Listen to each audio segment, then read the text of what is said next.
ഇന്ന് നമുക്ക് സിമ്പിളായിട്ട് ചെയ്തെടുക്കാൻ പറ്റുന്ന ഒരു ഹെയർ ബാൻഡിൻ്റെ മേക്കിംഗ് വീഡിയോ ആണ് കേട്ടോ. ഷുഗർ ബീഡ്സ് വെച്ചിട്ടാണ് നമ്മളത് ചെയ്തിരിക്കുന്നത്. മൾട്ടി കളർ ഷുഗർ ബീഡ്സ് ആണ് കേട്ടോ ഞാൻ അതിനായിട്ട് യൂസ് ചെയ്തിരിക്കുന്നത്. അതുപോലെ ഈ വയർ നമ്മൾ ബ്രൂച്ചൊക്കെ ഉണ്ടാക്കേണ്ടിയിട്ട് യൂസ് ചെയ്യുന്ന ആ ഒരു വയറാണ് കേട്ടോ. അപ്പോൾ അത് സ്റ്റിഫായി നിൽക്കുന്നതുകൊണ്ട് തന്നെ നമുക്കതിൽ ബീഡ്സൊക്കെ കുറക്കാൻ എളുപ്പമാണ്. ഒരു ഭാഗത്ത് നമ്മളിതുപോലെ സ്റ്റിഫായിട്ട് ചുറ്റി കൊടുക്കുക. ലാസ്റ്റ് നമ്മളതിൻ്റെ മേലെ എൻഡ് ടേപ്പ് പൊട്ടിക്കുന്നുണ്ട് കേട്ടോ. അതുകൊണ്ട് അത് ഊരിപ്പോവോ എന്നുള്ള പേടിയൊന്നും വേണ്ട.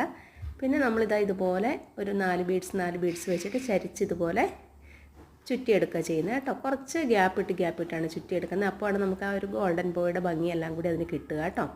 ഇത് കണ്ടോ, നമുക്ക് ആകെ ഇതിനുള്ളൊരു പണി എന്താണെന്ന് ചോദിച്ചിട്ടുണ്ടെങ്കിൽ ഈ ഒരു വയറിലോട്ട് ഈ ബീഡ്സ് കോർത്തെടുക്കുകയാണ് കേട്ടോ. അത് ഹോൾസ് വലുതായിക്കൊണ്ട് തന്നെ നമുക്ക് ഈസിയായിട്ട് കോർത്തെടുക്കാൻ പറ്റും. പിന്നെ നമുക്കിതുപോലെ ചുറ്റി കൊടുത്താൽ മതി കേട്ടോ. അപ്പോൾ ലാസ്റ്റ് വരേക്ക് നമ്മളിതുപോലെ തന്നെ ചുറ്റി കൊടുക്കുക.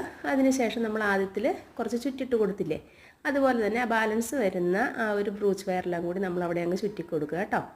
എന്നിട്ട് 2 ഭാഗത്തും എൻഡ് ടേപ്പ് ഒട്ടിച്ച് കൊടുക്കുക. അതോടുകൂടി നമ്മുടെ ബോ റെഡിയായി കേട്ടോ. നമുക്ക് സിമ്പിളായിട്ട് ചെയ്തെടുക്കാൻ പറ്റുന്നതാണ്. അപ്പോൾ ഹെയർ ബാൻഡ് ചെയ്യേണ്ടിയിട്ടും അതുപോലെ തന്നെ നമ്മുടെ ബ്രേസ്ലെറ്റ് ചെയ്യേണ്ടിയിട്ടൊക്കെയുള്ള എല്ലാ വക മെറ്റീരിയൽസും നമ്മുടെ കയ്യിൽ അവൈലബിൾ ആണ്. വീഡിയോയിൽ കാണുന്ന വാട്സപ്പ് നമ്പറിൽ കോൺടാക്റ്റ് ചെയ്താൽ മതി. കാറ്റലോഗിൽ നിന്ന് ഡയറക്റ്റ് നിങ്ങൾക്ക് പർച്ചേസ് ചെയ്യണമെങ്കിൽ അങ്ങനെ ചെയ്യാം. ഇല്ലെങ്കിൽ വേണ്ടുന്ന മെറ്റീരിയൽസ് എന്താണെന്ന് പറഞ്ഞാൽ മതി കേട്ടോ.